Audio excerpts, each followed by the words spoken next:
Hi everyone, this is Robert. Welcome to The Well-Told Tale. Every week we bring you the finest science fiction and fantasy stories ever written. We return to the penultimate episode of Dracula by Bram Stoker, and events are starting to speed up. Mina Harker remains in mortal danger, and the hunt is on for the mysterious Count.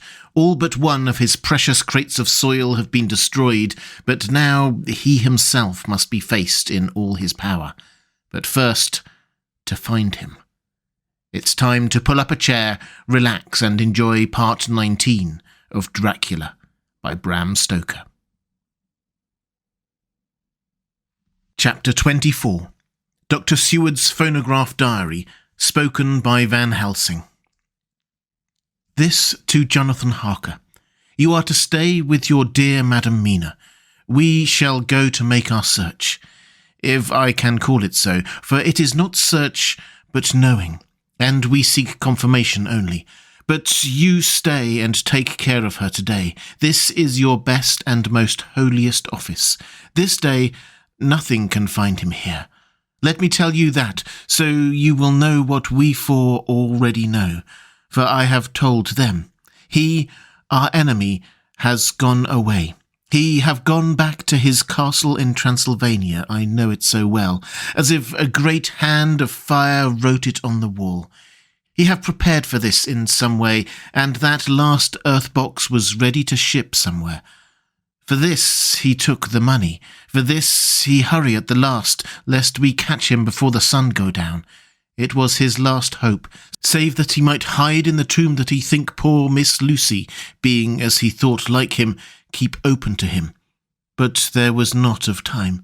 When that fail, he makes straight for his last resource, his last earthwork, I might say, did I wish double entente. He is clever, oh so clever. He know that his game here was finish, and so he decide to go back home. He find ship going by the route he came, and he go in it. We go off now to find what ship and whither bound. When we have discovered that, we will come back and tell you all. Then we will comfort you and poor dear Madam Mina with new hope. For it will be hope when you think it over, that all is not lost. This very creature that we pursue, he takes hundreds of years to get so far as London, and yet in one day, when we know of the disposal of him, we drive him out. He is finite, though he is powerful to do much harm, and suffers not as we do, but we are strong, each in our purpose, and we are all more strong together. Take heart afresh, dear husband of Madam Mina. This battle is but begun, and in the end we shall win, so sure as that God sits on high to watch over his children. Therefore, be of much comfort till we return. Van Helsing. Jonathan Harker's Journal, 4th of October. When I read to Mina Van Helsing's message in the phonograph, the poor girl brightened up considerably.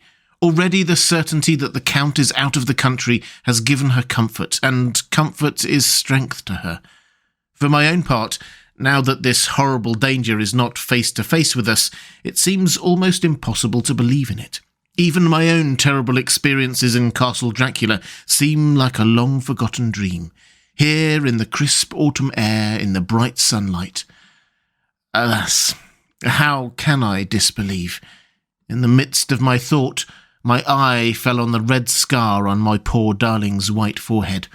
Whilst that lasts, there can be no disbelief. And afterwards, the very memory of it will keep faith crystal clear. Mina and I fear to be idle, so we have been over all the diaries again and again. Somehow, although the reality seems greater each time, the pain and the fear seem less. There is something of a guiding purpose manifest throughout, which is comforting. Mina says that perhaps we are the instruments of ultimate good. It may be. I shall try to think as she does. We have never spoken to each other yet of the future. It is better to wait till we see the Professor and the others after their investigations. The day is running by more quickly than I ever thought a day could run for me again. It is now 3 o'clock. Mina Harker's Journal, 5th of October, 5 p.m. Our meeting for report. Present, Professor Van Helsing, Lord Godalming, Dr. Seward, Mr. Quincy Morris, Jonathan Harker, Mina Harker. Dr. Van Helsing described what steps were taken during the day to discover on what boat and whither bound Count Dracula made his escape. As I knew that he wanted to get back to Transylvania, I felt sure that he must go by the Danube mouth, or by somewhere in the Black Sea, since by that way he come. It was a dreary blank that was before us, omne ignotum pro magnifico, and so with heavy hearts we start to find what ships leave for the Black Sea last night. He was in sailing ship, since Madam Mina tell of sails being set. These not so important as to go in your list of the shipping in the Times, and so we go, by suggestion of Lord Godalming, to your Lloyd's, where are note of all ships that sail, however so small. There we find that only one Black Sea-bound ship go out with the tide. She is the Tsarina Catherine, and she sailed from Doolittle's Wharf for Varna, and thence on to other parts and up the Danube. So, said I, this is the ship whereon is the Count. So off we go to Doolittle's Wharf, and there we find a man in an office of wood so small that the man looked bigger than the office. From him we inquire of the goings of the Tsarina Catherine. He swear much, and he red face and loud of voice, but he a good fellow all the same. And when Quincy give him something from his pocket, which crackle as he roll it up, and put it in a so small bag which he have hid deep in his clothing, he still better fellow and humble servant to us. He come with us, and ask many men who are rough and hot. These be better fellows too when they have been no more thirsty. They say much of blood and bloom, and of others which I comprehend not, though I guess what they mean. But nevertheless they tell us all things which we want to know. They make known to us among them how that last afternoon at about 5 o'clock comes a man so hurry, a tall man, thin and pale, with high nose and teeth so white, and eyes that seem to be burning, that he be in all black, except that he have a hat of straw which suit not him all the time, that he scatter his money in making quick inquiry as to what ship sails for the Black Sea, and for where. Some took him to the office, and then to the ship, where he will not go aboard, but halt at shore end of gangplank, and ask that the captain come to him. The captain come, when told that he will be paid well, and though he swear much at the first, he agreed terms. Then the thin man go, and someone tell him where horse and cart can be hired. He go there, and soon he come again, himself driving the cart on which a great box. This he himself lift down, though it takes several to put it on the truck for the ship. He give much talk to captain as to how and where his box is to be placed, but the captain like it not, and swear at him in many tongues, and tell him that if he like it, he can come and see where it shall be. But he say, no, that he come not yet, for that he have much to do. Whereupon the captain tell him that he had better be quick with blood, for that his ship will leave the place of blood before the turn of the tide with blood. Then the thin man smile and say that of course he must go when he thinks fit, but he will be surprised if he goes quite so soon. The captain swear again, polyglot, and the thin man make him bow and thank him, and say that he will so far intrude on his kindness as to come aboard before the sailing. Finally, the captain, more red than ever and in more tongues, tell him that he doesn't want no Frenchmen with bloom upon them and also with blood in his ship, with blood on her also. And so, after asking where there might be close at hand a ship where he might purchase ship forms, he departed. No one knew where he went, or bloomin' well cared, as they said, for they had something else to think of, well with blood again, for it soon became apparent to all that the Tsarina Catherine would not sail as was expected. A thin mist began to creep up from the river, and it grew and grew, till soon a dense fog enveloped the ship and all around her. The captain swore polyglot, very polyglot, polyglot with bloom and blood, but he could do nothing. The water rose and rose, and he began to fear that he would lose the tide altogether. He was in no friendly mood. when just at full tide the thin man came up the gangplank again and asked to see where his box had been stowed. Then the captain replied that he wished that he and his box, old and with much bloom and blood, were in hell. But the thin man did not be offended, and went down with the mate and saw where it was placed, and came up and stood a while on deck in fog. He must have come off by himself, for none noticed him. Indeed, they thought not of him, for soon the fog began to melt away, and all was clear again. My friends of the thirst, and the language that was of bloom and blood, laughed as they told how the captain's swears exceeded even his usual polyglot, and was more than ever full of picturesque, when on questioning other mariners who were on movement up and down on the river that hour, he found that few of them had seen any of the fog at all, except where it lay around the wharf. However, the ship went out on the ebb tide, and was doubtless by morning far down the river mouth. She was by then, when they told us, well out to sea. And so, my dear Madam Mina, it is that we have to rest for a time, for our enemy is on the sea, with the fog at his command, and on his way to the Danube mouth. To sail a ship takes time, go she never so quick, and when we start we go and land more quick, and we meet him there. Our best hope is to come on him when in the box between sunrise and sunset, for then he can make no struggle, and we may deal with him as we should. There are days for us in which we can make ready our plan. We know all about where he go, for we have seen the owner of the ship, who have shown us invoices and all papers that can be. The box we seek is to be landed in Varna, and to be given to an agent, one Ristix, who will there present his credentials, and so our merchant friend will have done his part. When he asks if there be anything wrong, for that so he can telegraph and have inquiry made at Varna, we say no, for what is to be done is not for police or of the customs. It must be done by us alone, and in our own way. When Dr. Van Helsing had done speaking, I asked him if he was certain that the Count had remained on board the ship. He replied, "We have the best proof of that, your own evidence when in the hypnotic trance this morning." I asked him again if it were really necessary that they should pursue the Count, for I dread Jonathan leaving me, and I know that he would surely go if the others went. He answered in growing passion, at first quietly. As he went on, however, he grew more angry and more forceful, till in the end we could not but see wherein was at least some of that personal dominance which made him so long a master amongst men. Yes, it is necessary, for your sake in the first, and then for the sake of humanity. This monster has done much harm already in the narrow scope where he finds himself, and in the short time when as yet he was only as a body groping his so small measure in darkness and not knowing.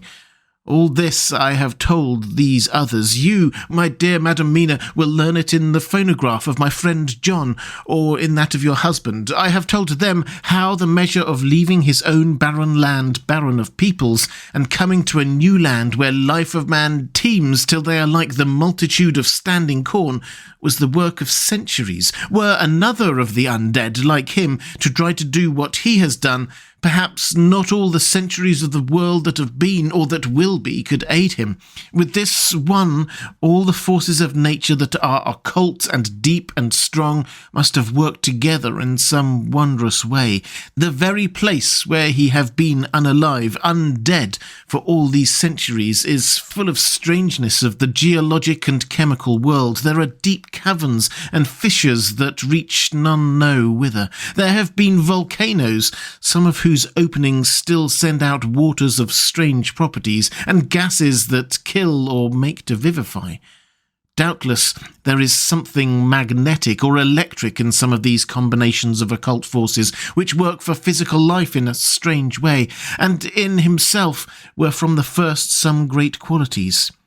In a hard and warlike time he was celebrate that he have more iron nerve, more subtle brain, more braver heart than any man. In him some vital principle have in strange way found their utmost, and as his body keeps strong and grow and thrive, so his brain grow too.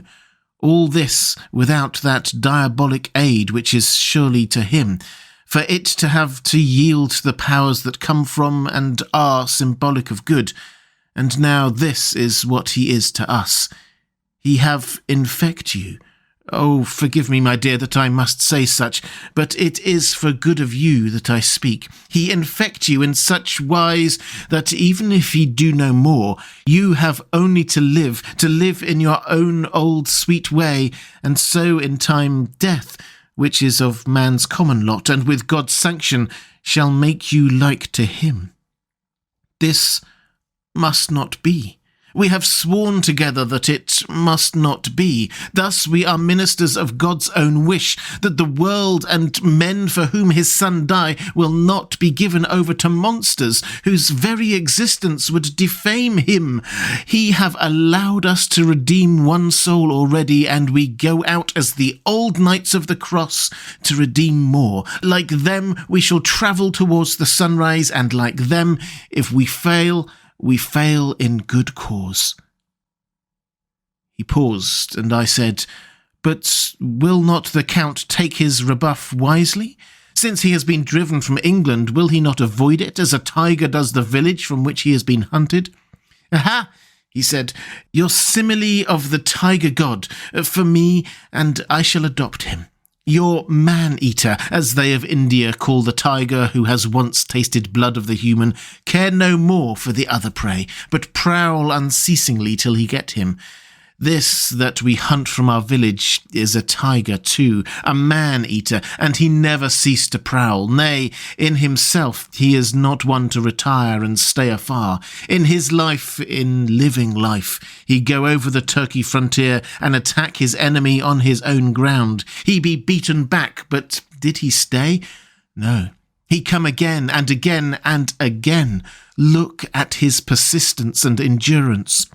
With the child brain that was to him, he have long since conceived the idea of coming to a great city. What does he do? He find out the place of all the world most of promise for him. Then he deliberately set himself down to prepare for the task. He find in patience just how is his strength and what are his powers. He study new tongues, he learn new social life, new environment of old ways, the politic, the law, the finance, the science, the habit of a new land and a new people who have come to be since he was. His glimpse that he have had whet his appetite only and enkeen his desire. Nay, it help him to grow as to his brain, for it all proved to him how right he was at the first in his surmises. He have done this alone, all alone, from a ruined tomb in a forgotten land. What more may he not do when the greater world of thought is open to him? He that can smile at death as we know him, who can flourish in the midst of diseases that kill off whole peoples. Oh, if such as one was to come from God and not the devil, what a force for good might he not be in this old world of ours? But we are pledged to set the world free. Our toil must be in silence, and our efforts all in secret. For in this enlightened age, when men believe not even what they see, the doubting of wise men would be his greatest strength. It would be at once his sheath and his armour, and his weapons to destroy us, his enemies who are willing to peril even our own souls for the safety of one we love, for the good of mankind, and for the honour and glory of God. After a general discussion, it was determined that for tonight nothing could be definitely settled, that we should all sleep on the facts and try to think out the proper conclusions. Tomorrow, at breakfast, we are to meet again, and after making our conclusions known to one another, we shall decide on some definite course of action. I feel a wonderful peace and rest tonight. It is as if some haunting presence were removed from me. Perhaps my surmise was not finished, could not be, for I caught sight in the mirror of the red mark upon my forehead, and I knew that I was still unclean. Dr. Seward's Diary, 5th of October. We all rose early, and I think that sleep did much for each and all of us. When we met at early breakfast, there was more general cheerfulness than any of us had ever expected to experience again. It is really wonderful how much resilience there is in human nature. Let any obstructing cause, no matter what, be removed in any way, even by death, and we fly back to first principles of hope and enjoyment. More than once, as we sat around the table, my eyes opened in wonder whether the whole of the past days had not been a dream. It was only when I caught sight of the red blotch on Mrs. Harker's forehead that I was brought back to reality. Even now, when I am gravely revolving the matter, it is almost impossible to realise that the cause of all our trouble is still existent. Even Mrs. Harker seems to lose sight of her trouble for whole spells. It is only now and again, when something recalls it to her mind, that she thinks of her terrible scar. We are to meet here in my study in half an hour and decide on our course of action. I see only one immediate difficulty. I know it by instinct rather than reason, and we shall all have to speak frankly, and yet I fear that in some mysterious way Mrs. Harker's tongue is tied. I know that she forms conclusions of her own, and from all that has been, I can guess how brilliant and how true they must be, but she will not or cannot give them utterance. I have mentioned this to Van Helsing, and he and I are to talk it over when we are alone. I suppose it is some of that horrid poison which has got into her veins beginning to work. The Count had his own purposes when he gave her what Van Helsing called the vampire's baptism of blood. Well, there may be a poison that distills itself out of good things. In an age when the existence of Tremaines is a mystery, we should not wonder at anything. One thing I know, that if my instinct be true regarding poor Mrs. Harker's silences, then there is a terrible difficulty, an unknown danger in the work before us. The same power that compels her silence may compel her speech. I dare not think further, for so I should in my thoughts dishonour a noble woman. Van Helsing is coming to my study a little before the others. I shall try to open the subject with him. Later. When the professor came in, we talked over the state of things. I could see that he had something on his mind which he wanted to say, but felt some hesitancy about broaching the subject. After beating around the bush a little, he said suddenly, "Friend John, there is something that you and I must talk of alone, just at the first, in any rate. Later, we may have to take the others into our confidence." Then he stopped, so I waited, and he went on. "Madam Mina, our poor dear Madam Mina, is changing." A cold shiver ran through me to find my worst fears thus endorsed. Van Helsing continued, "With the sad experience of Miss Lucy, we must this time be warned before things go too far. Our task is now in reality more difficult than ever, and this new trouble makes every hour of the direst importance. I can see the characteristics of the vampire coming into her face. It is now but very, very slight, but it is to be seen if we have eyes to notice without to prejudge. Her teeth are some sharper, and at times her eyes are more hard. But these are not all. There is to her the silence now often, as it was so with Miss Lucy. She did not speak, even when she wrote that which she wished to be known later. Now, my fear is this. If it can be that she can, by our hypnotic trance, tell what the Count can see and hear, is it not more true that he who have hypnotized her first, and who have drink of her very blood and make her drink of his, should, if he will, compel her mind to disclose to him that which she know?" I nodded acquiescence. He went on, "Then what we must do is to prevent this. We must keep her ignorant of our intent, so that she cannot tell what she know not. This is a painful task, oh, so painful that it heartbreak me to think of, but it must be. When today we meet, I must tell her that for a reason which we will not speak, she must not more be of our counsel, but be simply guarded by us." He wiped his forehead, which had broken out in a profuse perspiration at the thought of the pain which he might have to inflict upon the poor soul already so tortured. I knew that it would be some sort of comfort to him if I told him that I had also come to the same conclusion, for at any rate it would take away the pain of doubt. I told him, and the effect was as I expected. It is now close to the time of our general gathering. Van Helsing has gone away to prepare for the meeting, and his painful part of it. I really believe his purpose is to be able to pray alone. Later. At the very outset of our meeting, a great personal relief was experienced by both Van Helsing and myself. Mrs. Harker had sent a message by her husband to say that she would not join us at present, as she thought it better that we should be free to discuss our movements without her present to embarrass us. The Professor and I looked at each other for an instant, and somehow we both seemed relieved. For my own part, I thought that if Mrs. Harker realised the danger herself, it was much pain as well as much danger averted. Under the circumstances, we agreed, by a questioning look and answer with finger on lip, to preserve silence on our suspicions until we should have been able to confer alone. We went at once into our plan of campaign. Van Helsing roughly put the facts before us first. The Tsarina Catherine left the Thames yesterday morning. It will take her, at the quickest speed she has ever made, at least 3 weeks to reach Varna, but we can travel overland to the same place in 3 days. Now, if we allow for 2 days less for the ship's voyage, owing to such weather influences as we know that the Count can bring to bear, and if we allow a whole day and night for any delays which may occur to us, then we have a margin of nearly 2 weeks. Thus, in order to be quite safe, we must leave here on the 17th at the latest. Then we shall at any rate be in Varna a day before the ship arrives, and be able to make such preparations as may be necessary. Of course, we shall all go armed against evil things, spiritual as well as physical. Here Quincy Morris added, I understand that the Count comes from a wolf country, and it may be that he shall get there before us. I propose that we add Winchesters to our armament. I have a kind of belief in a Winchester when there is any trouble of that sort around.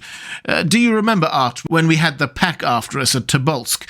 What wouldn't we have given then for a repeater apiece? Good, said Van Helsing. Winchesters it shall be. Quincy's head is level at all times, but most so when there is to hunt. Metaphor be more dishonour to science than wolves be of danger to man. In the meantime, we can do nothing here, and I think that Varna is not familiar to any of us. Why not go there more soon? It is as long to wait here as there. Tonight and tomorrow we can get ready, and then, if all be well, we 4 can set out on our journey. We 4, said Harker interrogatively, looking from one to another of us. Of course, answered the Professor quickly. You must remain to take care of your so-sweet wife. Harker was silent for a while, and then said in a hollow voice, Let us talk of that part in the morning. I want to consult with Mina. I thought that now was the time for Van Helsing to warn him not to disclose our plans to her, but he took no notice. I looked at him significantly and coughed. For answer, he put his finger on his lips and turned away. Jonathan Harker's Journal. 5th of October, afternoon. For some time after our meeting this morning, I could not think. The new phases of things leave my mind in a state of wonder which allows no room for active thought. Mina's determination not to take any part in the discussion set me thinking, and as I could not argue the matter with her, I could only guess. I am as far as ever from a solution now. The way the others received it, too, puzzled me. The last time we talked of the subject, we agreed that there was to be no more concealment of anything amongst us. Mina is sleeping now, calmly and sweetly like a little child. Her lips are curved and her face beams with happiness. Thank God there are such moments still for her. Later. How strange it all is. I sat watching Mina's happy sleep and came as near as being happy myself as I suppose I ever shall be. As the evening drew on and the earth took its shadows from the sun sinking lower, the silence of the room grew more and more solemn to me. All at once Mina opened her eyes and, looking at me tenderly, said, Jonathan, I want you to promise me something on your word of honour, a promise made to me, but made wholly in God's hearing, and not to be broken, though I should go down on my knees and implore you with bitter tears. Quick, you must make it to me at once. Mina, I said, a promise like that I cannot make at once. I have no right to make it. But, dear one, she said, with such spiritual intensity that her eyes were like pole stars, it is I who wish it. and it is not for myself. You can ask Dr. Van Helsing if I am not right. If he disagrees, you may do as you will. Nay, more, if you all agree, later you are absolved from the promise." "I promise," I said, and for a moment she looked supremely happy, though to me all happiness for her was denied by the red scar on her forehead. She said, "Promise me that you will not tell me anything of the plans formed for the campaign against the Count, not by word or inference or implication, not at any time whilst this remains to me," and she solemnly pointed to the scar. I saw that she was in earnest and said solemnly, "I promise." And as I said it, I felt that from that instant a door had been shut between us. Later, midnight. Mina has been bright and cheerful all the evening, so much so that all the rest seemed to take courage, as if infected somewhat by her gaiety. As a result, even I myself felt as if the pall of gloom which weighs us down was somewhat lifted. We all retired early. Mina is now sleeping like a little child. It is a wonderful thing that her faculty of sleep remains to her in the midst of her terrible trouble. Thank God for it. Then at least she can forget her care. Perhaps her example may affect me, as her gaiety did tonight. I shall try it. Oh, for a dreamless sleep. 6th of October, morning. Another surprise. Mina woke me early, about the same time as yesterday, and asked me to bring Dr. Van Helsing. I thought that it was another occasion for hypnotism, and without question went for the professor. He had evidently expected some such call, for I found him dressed in his room. His door was ajar so that he could hear the opening of the door of our room. He came at once, and as he passed into the room, he asked Mina if others might come too. "No," she said quite simply. "It will not be necessary. You can tell them just as well. I must go with you on your journey." Dr. Van Helsing was as startled as I was. After a moment's pause, he asked, "But why?" "You must take me with you. I am safer with you, and you shall be safer too." "But why, Madam Mina? You know that your safety is our solemnest duty. We go into danger to which you are, or may be, more liable than any of us from circumstances, things that have been." He paused, embarrassed. As she replied, she raised a finger to her forehead. "I know. That is why I must go. I can tell you now, whilst the sun is coming up, I may not be able to again. I know that when the Count wills me, I must go. I know that if he tells me to come in secret, I must come by wile, by any device to hoodwink, even Jonathan." God saw the look that she turned on me as she spoke, and if there be indeed a recording angel, that look is noted to her everlasting honour. I could only clasp her hand. I could not speak. My emotion was too great for even the relief of tears. She went on. "You men are brave and strong. You are strong in your numbers, for you can defy that which would break down the human endurance of one who had to guard alone. Besides, I may be of service, since you can hypnotize me and so learn that which even I myself do not know." Dr. Van Helsing said very gravely, "Madam Mina, you are, as always, most wise. You shall come with us, and together we shall do that which we go forth to achieve." When he had spoken, Mina's long spell of silence made me look at her. She had fallen back on her pillow, asleep. She did not even wake when I had pulled up the blind and let in the sunlight which flooded the room. Van Helsing motioned to me to come with him quietly. We went to his room, and within a minute Lord Godalming, Dr. Seward, and Mr. Morris were here with us also. He told them what Mina had said, and went on. "In the morning we shall leave for Varna. We have now to deal with a new factor, Madam Mina. Oh, but her soul is true. It is to her an agony to tell us so much as she has done, but it is most right, and we are warned in time. There must be no chance lost, and in Varna we must be ready to act the instant when that ship arrives." "What shall we do exactly?" asked Mr. Morris laconically. The professor paused before replying. "We shall at the first board that ship. Then, when we have identified the box, we shall place a branch of the wild rose on it. This we shall fasten, For when it is there, none can emerge, so at least says the superstition. And to superstition we must trust at the first. It was man's faith in the early, and it have its root in faith still. Then, when we get the opportunity that we seek, when none are near to see, we shall open the box, and all will be well." "I shall not wait for any opportunity," said Morris.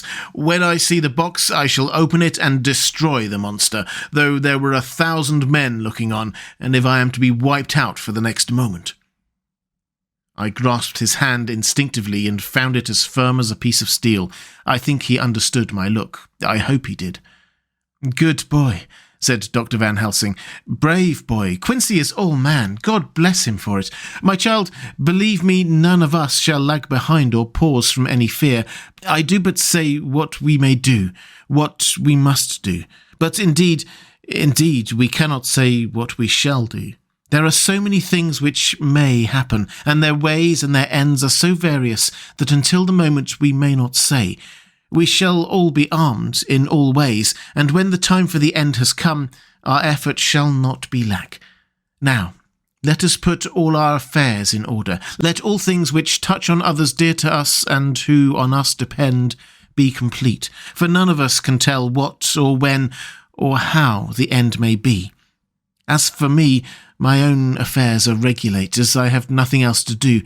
I shall go and make arrangements for the travel. I shall have all tickets and so forth for your journey."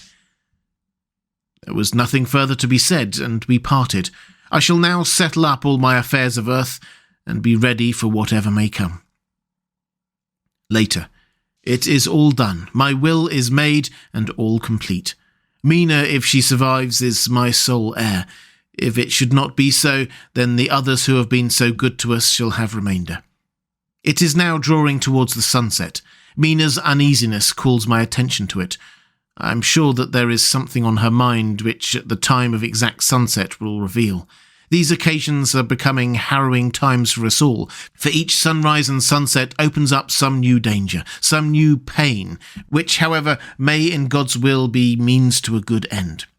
I write all these things in the diary, since my darling must not hear them now. But if it may be that she can see them again, they shall be ready. She is calling to me. Chapter 25. Dr. Seward's Diary. 11th of October, evening. Jonathan Harker has asked me to note this, as he says he is hardly equal to the task and wants an exact record kept. I think that none of us were surprised when we were asked to see Mrs. Harker a little before the time of sunset. We have come of late to understand that sunrise and sunset are to her times of peculiar freedom, when her old self can be manifest without any controlling force subduing or restraining her, or inciting her to action. This mood and condition begins some half hour or more before actual sunrise or sunset, and lasts until either the sun is high, or whilst the clouds are still aglow with the rays streaming above the horizon. At first, there is a sort of negative condition, as if some tie were loosened, and then the absolute freedom quickly follows. When, however, the freedom ceases, the change-back or relapse comes quickly, preceded only by a spell of warning silence. Tonight, when we met, she was somewhat constrained, and bore all the signs of an internal struggle. I put it down myself to her making a violent effort at the earliest instant she could do so. A very few minutes, however, gave her complete control of herself. Then, motioning her husband to sit beside her on the sofa when she was half reclining, she made the rest of us bring chairs up close. Taking her husband's hand in hers, began, "We are all here together in freedom, for perhaps the last time. I know, dear, I know that you will always be with me to the end." This was to her husband, whose hand had, as we could see, tightened upon hers. "In the morning, we go out upon our task, and God alone knows what may be in store for any of us. You are going to be so good to me as to take me with you. I know that all that brave, earnest men can do for a poor, weak woman whose soul perhaps is lost, no, not yet, but is at any rate at stake, you will do. But you must remember that I am not as you are.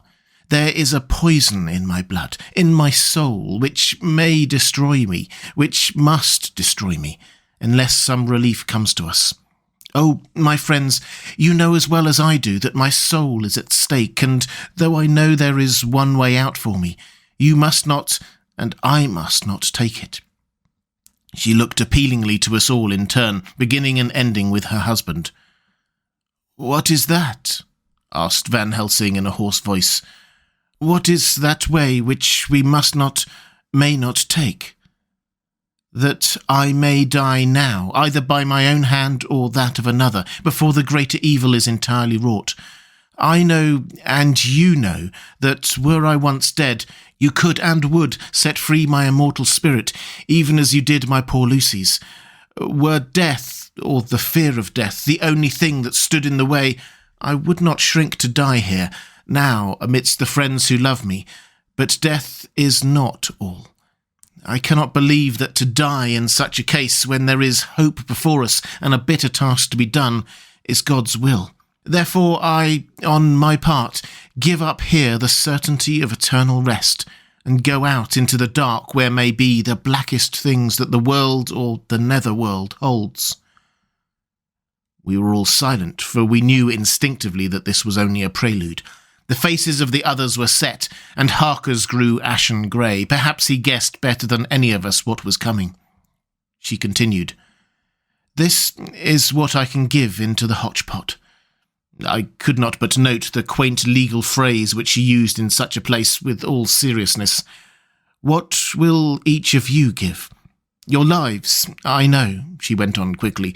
"That is easy for brave men. Your lives are God's, and you can give them back to him. But what will you give to me?" She looked again questioningly, but this time avoided her husband's face. Quincy seemed to understand. He nodded, and her face lit up. "Then I shall tell you plainly what I want, for there must be no doubtful matter in this connection between us now. You must promise me, one and all, even you, my beloved husband, that should the time come, you will kill me." "What is that time?" The voice was Quincy's, but it was low and strained. "When you shall be convinced that I am so changed that it is better that I die than that I may live. When I am thus dead in the flesh, then you will, without a moment's delay, drive a stake through me and cut off my head, or do whatever else may be wanted to give me rest." Quincy was the first to rise after the pause. He knelt down before her and, taking her hand in his, said solemnly, "I'm only a rough fellow, who hasn't perhaps lived as a man should to win such a distinction, but I swear to you by all that I hold sacred and dear that, should the time ever come, I shall not flinch from the duty that you have set us, and I promise you, too, that I shall make certain, for if I am only doubtful, I shall take it that the time has come." "My true friend," was all she could say amidst her fast-falling tears as, bonding over, she kissed his hand. "I swear the same, my dear Madam Mina," said Van Helsing. "And I," said Lord Godalming, each of them in turn kneeling to take the oath. "I followed myself." Then her husband turned to her, one-eyed and with a greenish pallor which subdued the snowy whiteness of his hair, and asked, "And must I, too, make such a promise, O my wife?" "You too, my dearest," she said, with infinite yearning of pity in her voice and eyes. "You must not shrink. You are nearest and dearest and all the world to me. Our souls are knit into one, for all life and all time. Think, dear, that there have been times when brave men have killed their wives and their womenkind to keep them from falling into the hands of the enemy. Their hands did not falter any the more because those that they loved implored them to slay them. It is men's duty towards those whom they love in such time of sore trial. And, oh, my dear, if it is to be that I must meet death at any hand, let it be at the hand of him that loves me best. Dr. Van Helsing, I have not forgotten your mercy in poor Lucy's case to him who loved." She stopped with a flying blush, and changed her phrase, "to him who had best right to give her peace. If that time shall come again, I look to you to make it a happy memory of my husband's life, that it was his loving hand which set me free from the awful thrall upon me.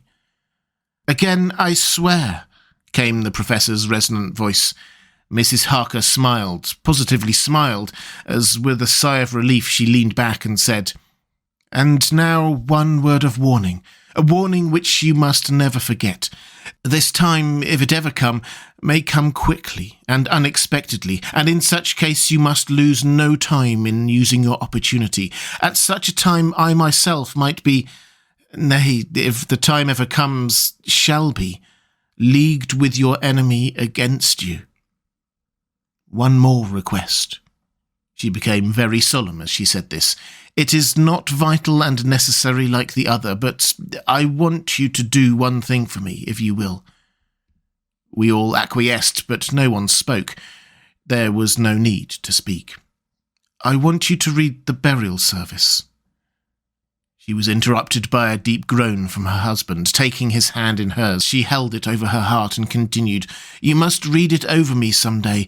Whatever may be the issue of all this fearful state of things, it will be a sweet thought to all or some of us. You, my dearest, will, I hope, read it, for then it will be in your voice in my memory forever, come what may." "But, oh, my dear one," he pleaded, "death is far off for you." "Nay," she said, holding up a warning hand, "I am deeper in death at this moment than if the weight of an earthly grave lay heavily upon me." "Oh, my wife, must I read it?" he said, before he began. "It would comfort me, my husband," was all she said, and he began to read when she had got the book ready.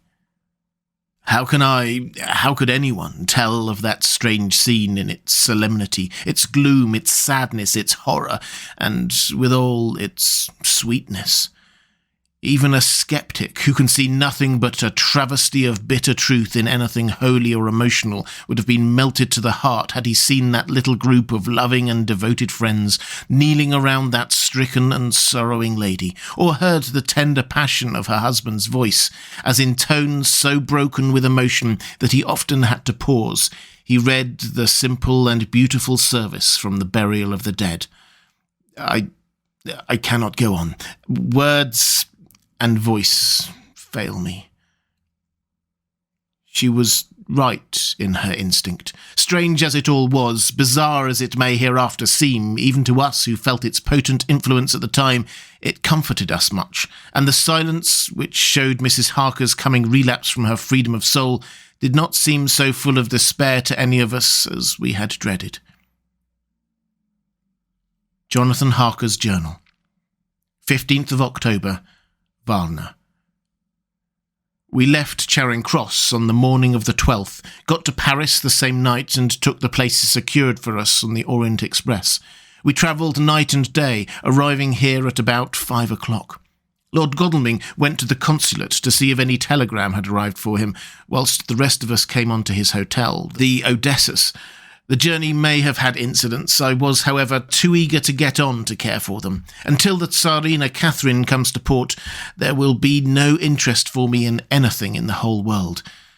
Thank God, Mina is well and looks to be getting stronger.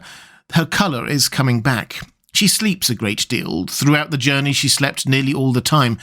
Before sunrise and sunset, however, she is very wakeful and alert, and it has become a habit for Van Helsing to hypnotise her at such times. At first, some effort was needed, and he had to make many passes, but now she seems to yield at once, as if by habit, and scarcely any action is needed.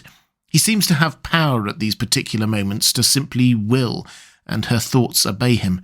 He always asks her what she can see and hear. She answers to the first, "Nothing. All is dark."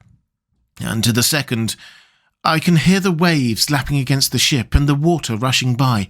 Canvas and cordage strain and masters and yards creak. The wind is high. I can hear it in the shrouds, and the bow throws back the foam." It is evident that the Tsarina Catherine is still at sea, hastening on her way to Varna. Lord Godalming has just returned. He had 4 telegrams, one each day since we started, and all to the same effect, that the Tsarina Catherine had not been reported to Lloyd's from anywhere. He had arranged before leaving London that his agent should send him every day a telegram saying if the ship had been reported. He was to have a message even if she were not reported, so that he might be sure that there was a watch being kept at the other end of the wire. We had dinner and went to bed early. Tomorrow we are to see the Vice-Consul and to arrange, if we can, about getting on board the ship as soon as she arrives. Van Helsing says that our chance will be to get onto the boat between sunrise and sunset. The Count, even if he takes the form of a bat, cannot cross the running water of his own volition, and so cannot leave the ship. As he dare not change to man's form without suspicion, which he evidently wishes to avoid, he must remain in the box. If then we can come on board after sunrise, he is at our mercy, for we can open the box and make sure of him, as we did of poor Lucy, before he wakes. What mercy he shall get from us will not count for much. We think that we shall not have much trouble with officials or the seamen. Thank God. This is the country where bribery can do anything, and we are well supplied with money. We have only to make sure that the ship cannot come into port between sunset and sunrise without our being warned, and we shall be safe. Judge Moneybag will settle this case, I think. 16th of October. Mina's report is still the same, lapping waves and rushing water, darkness and favouring winds. We are evidently in good time, and when we hear of the Tsarina Catherine, we shall be ready. As she must pass the Dardanelles, we are sure to have some report. 17th of October. Everything is pretty well fixed now, I think, to welcome the Count on his return from his tour. Godalming told the shippers that he fancied that the box sent aboard might contain something stolen from a friend of his, and got a half consent that he might open it at his own risk. The owner gave him a paper telling the captain to give him every facility in doing whatever he chose on board the ship, and also a similar authorization to his agent at Varna. We have seen the agent, who was much impressed with Godalming's kindly manner to him, and we are all satisfied that whatever he can do to aid our wishes will be done. We have already arranged what to do in case we get the box open. If the Count is there, Van Helsing and Seward will cut off his head at once and drive a stake through his heart. Morris and Godalming and I shall prevent interference, even if we have to use the arms which we shall have ready. The Professor says that if we can so treat the Count's body, it will soon after fall into dust. In such case there would be no evidence against us in case any suspicion of murder were aroused, but even if it were not, we should stand or fall by our act, and perhaps some day this very script may be evidence to come between some of us and a rope. For myself, I should take the chance only too thankfully if it were to come. We mean to leave no stone unturned to carry out our intent. We have arranged with certain officials that the instant the Tsarina Catherine is seen, we are to be informed by a special messenger. 24th of October. A whole week of waiting. Daily telegrams to Godalming, but only the same story. Not yet reported. Mina's morning and evening hypnotic answer is unvaried, lapping waves, rushing water, and creaking masks. Telegram. October 24th. Rufus Smith, Lloyd's, London, to Lord Godalming, care of HBM Vice-Consul Varna. Tsarina Catherine reported this morning from Dardanelles. Dr. Seward's diary. 25th of October. How I miss my phonograph. To write diary with a pen is irksome to me, but Van Helsing says I must. We were all wild with excitement yesterday when Godalming got his telegram from Lloyd's. I know now what men feel in battle when the call to action is heard. Mrs. Harker, alone of our party, did not show any signs of emotion. After all, is it not strange that she did not? For we took special care not to let her know anything about it, and we all tried not to show any excitement when we were in her presence. In old days she would, I'm sure, have noticed, no matter how we might have tried to conceal it, but in this way she has greatly changed during the past 3 weeks.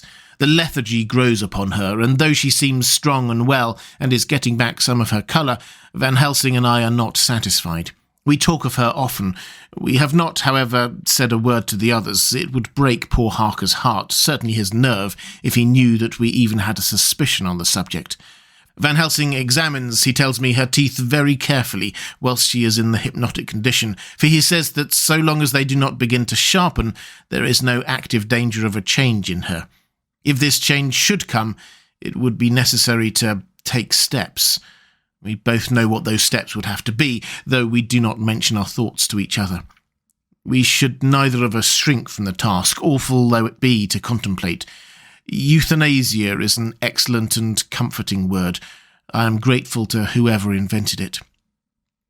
It is only about 24 hours' sail from the Dardanelles to here. At the rate the Tsarina Catherine has come from London, she should therefore arrive some time in the morning. But as she cannot possibly get in before then, we made all about to retire early. We shall get up at 1 o'clock so as to be ready. 25th of October, noon. No news yet of the ship's arrival. Mrs. Harker's hypnotic report this morning was the same as usual, so it is possible that we may get news at any moment. We men are all in a fever of excitement, except Harker, who is calm. His hands are cold as ice, and an hour ago I found him wetting the edge of the great Gurkha knife which he now always carries with him. It will be a bad lookout for the Count if the edge of that kukri ever touches his throat, driven by that stern, ice-cold hand. Van Helsing and I were a little alarmed about Mrs. Harker today. About noon she got into a sort of lethargy which we did not like, although we kept silence to the others. We were neither of us happy about it. She had been restless all the morning, so that we were at first glad to know that she was sleeping. When, however, her husband mentioned casually that she was sleeping so soundly that he could not wake her, we went to her room to see for ourselves. She was breathing naturally and looked so well and peaceful that we agreed that the sleep was better for her than anything else. Poor girl, she has so much to forget that it is no wonder that sleep, if it does bring oblivion to her, does her good. Later. Our opinion was justified, for when, after a refreshing sleep of some hours, she woke up, she seemed brighter and better than she had been for days. At sunset she made the usual hypnotic report.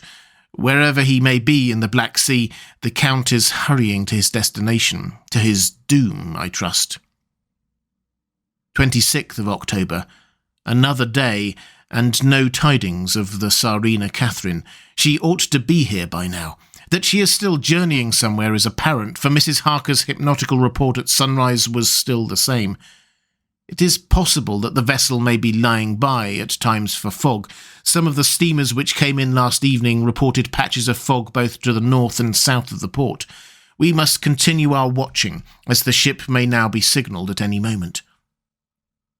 27th of October, noon. Most strange. No news yet of the ship we wait for.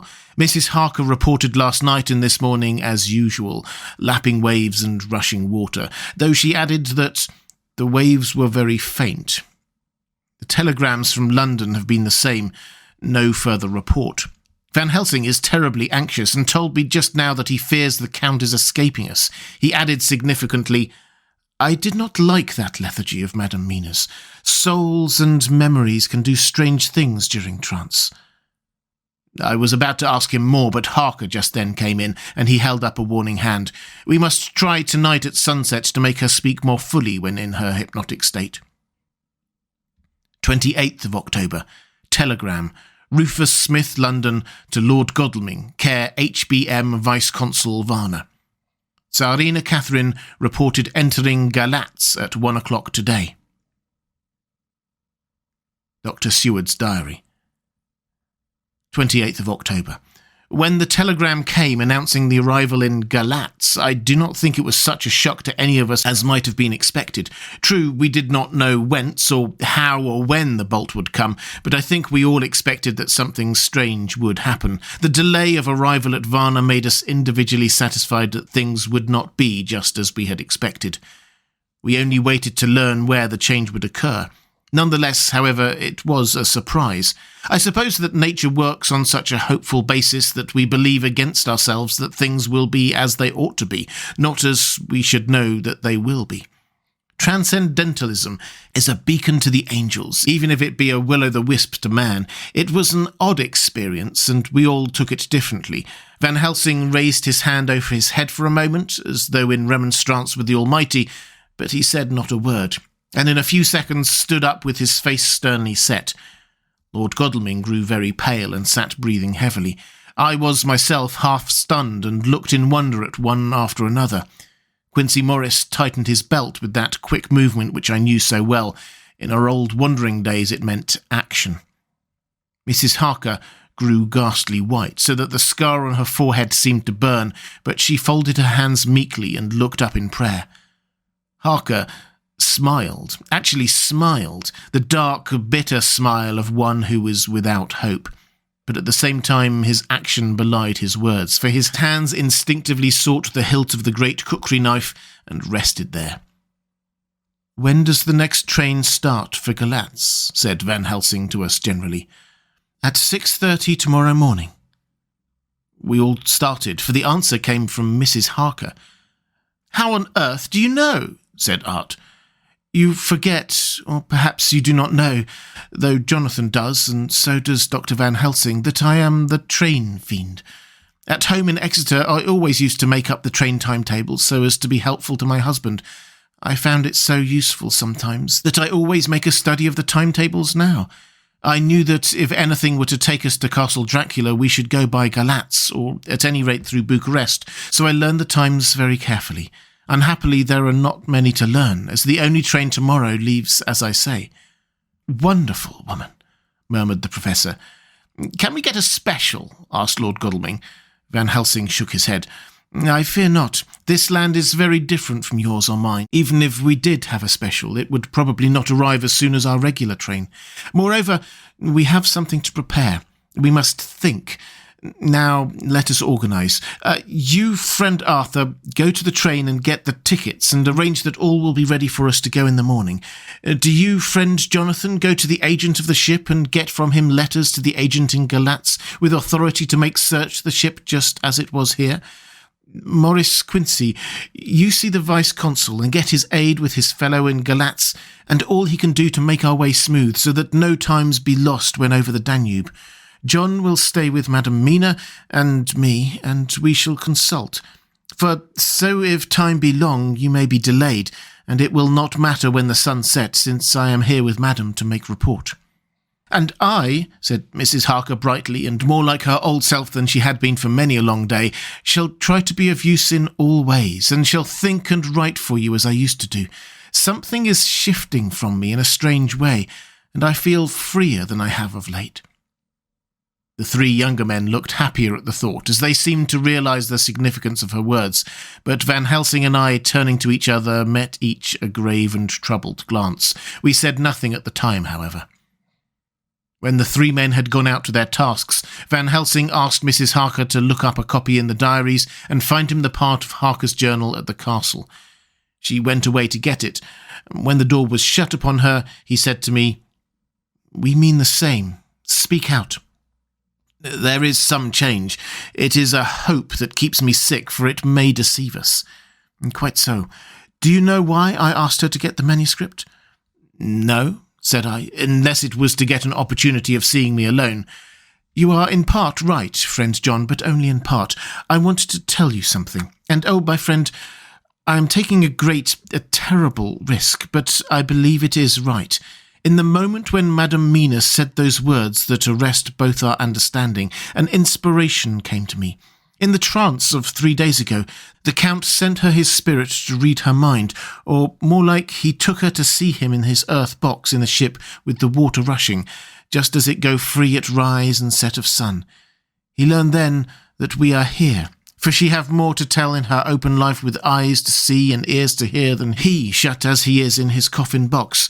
Now he make his most effort to escape us. At present he want her not. He is sure with his so great knowledge that she will come at his call, but he cut her off, take her as he can do, out of his own power, so that she come not to him. There I have hope that our man-brains that have been man so long, and have not lost the grace of God, will come higher than his child-brain that lie in his tomb for centuries, that grow not yet to our stature, and that do only work selfish and therefore small. Here comes Madam Mina. Not a word to her of her trance. She knows it not, and it would overwhelm her and make despair, just when we want all her hope, all her courage, when most we want all her great brain, which is trained like a man's brain, but is of sweet woman, and have a special power which the Count give her, and which he may not take away altogether, though he think not so. Hush, let me speak, and you shall learn. Oh, my friend, John, we are in awful straits. I fear as I never feared before. We can only trust the good God. Silence. Here she comes. I thought that the professor was going to break down and have hysterics, just as he did when Lucy died, but with a great effort he controlled himself and was at perfect nervous poise when Mrs. Harker tripped into the room, bright and happy-looking, and in the doing of her work seemingly forgetful of her misery. As she came in, she handed a number of sheets of typewriting to Van Helsing. He looked over them gravely, his face brightening up as he read. Then, holding the pages between his finger and thumb, he said, "Friend John, to you with so much of experience already, and you too, dear Madam Mina, that are young, here is a lesson. Do not fear ever to think. A half-thought has been buzzing often in my brain, but I fear to let him loose his wings. Here now, with more knowledge, I go back to where that half-thought comes from, and I find that he be no half-thought at all, that be a whole thought, though so young that he is not yet strong to use his little wings. Nay, like the ugly duck of my friend Hans Andersen, he be no duck-thought at all, but a big swan-thought that sail nobly on big wings, when the time come for him to try them. See, I read here what Jonathan have written. That other of his race who, in a later age, again and again, brought his forces over the great river into Turkey land, who, when he was beaten back, came again and again and again, though he had to come alone from the bloody field where his troops were being slaughtered, since he knew that alone he could ultimately triumph. What does this tell us? Not much? No. The Count's child-thought see nothing, therefore he speaks so free. Your man-thought see nothing, my man-thought see nothing, till just now. No, but there comes another word from someone who speak without thought, because she too know not of what it mean, what it might mean. Just as there are elements which rest, yet when in nature's course they move on their way and they touch, then poof! And there comes a flash of light heaven-wide that blind and kill and destroy some, but that show up all the earth below for leagues and leagues. Is it not so? Well, I shall explain. To begin, have you ever studied the philosophy of crime? Yes and no. You, John, yes, for it is a study of insanity. You, Madam Mina, for crime touch you not, yet but once. Still, your mind works true. There is this peculiarity in criminals. It is so constant in all countries and at all times that even police, who know not much from philosophy, come to know it empirically. That is to be empiric. The criminal always works at one crime. That is the true criminal who seems predestinate to crime, and who will of none other. This criminal have not full man-brain. He is cunning and clever and resourceful, but he be not of man-stature as to brain. He be of child-brain in much. Now, this criminal of ours is predestinate to crime also. He too have a child-brain, and it is of the child to do what he have done. The little bird, the little fish, the little animal learn not by principle, but empirically. And when he learn to do, then there is to the ground to start from to do more. Dos pons sto, said Archimedes. Give me a fulcrum, and I shall move the world.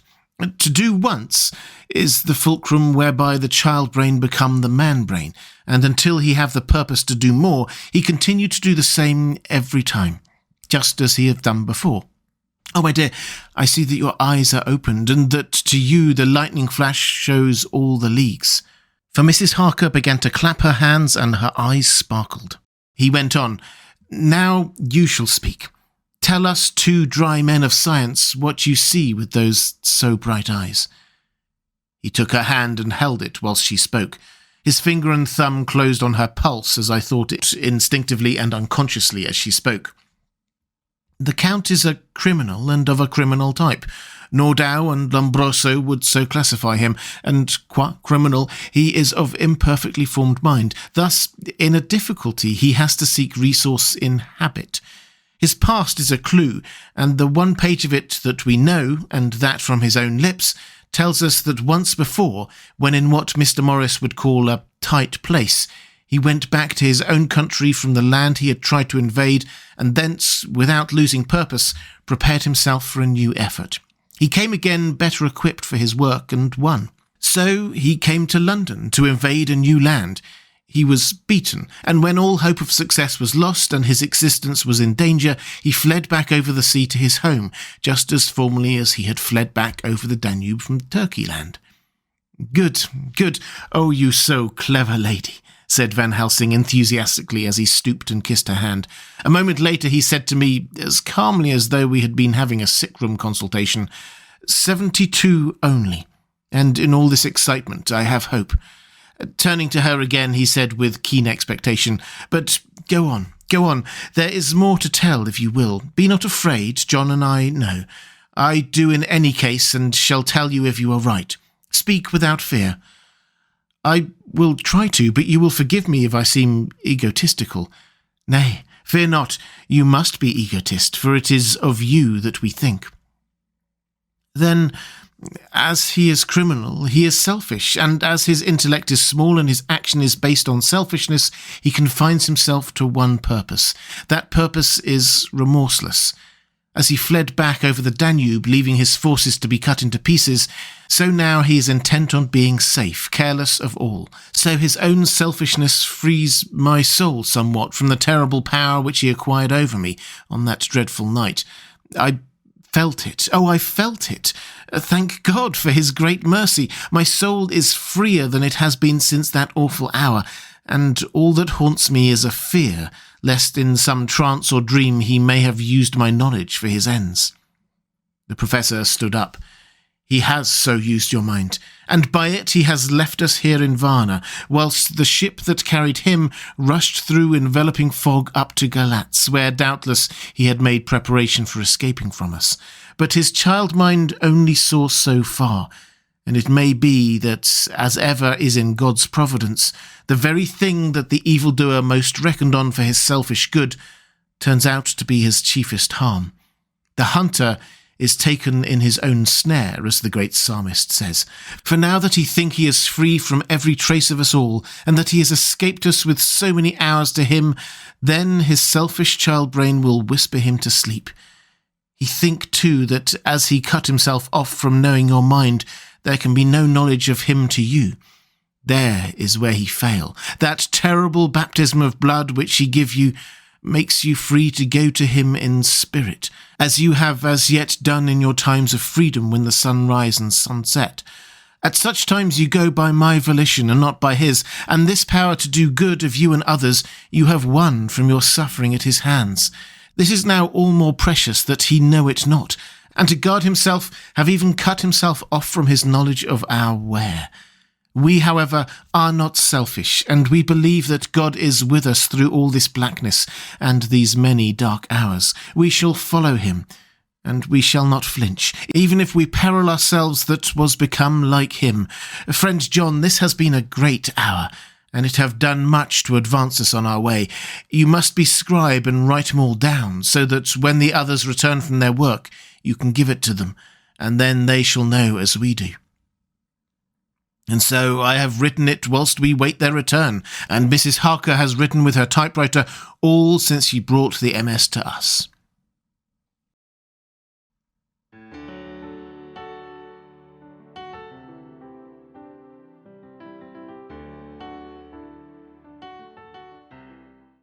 And welcome back. I hope you enjoyed the penultimate episode of Dracula. If you would like to support The Well Told Tale, the best way to do that is on Patreon at patreon.com/thewelltoldtale. There's a link in the description.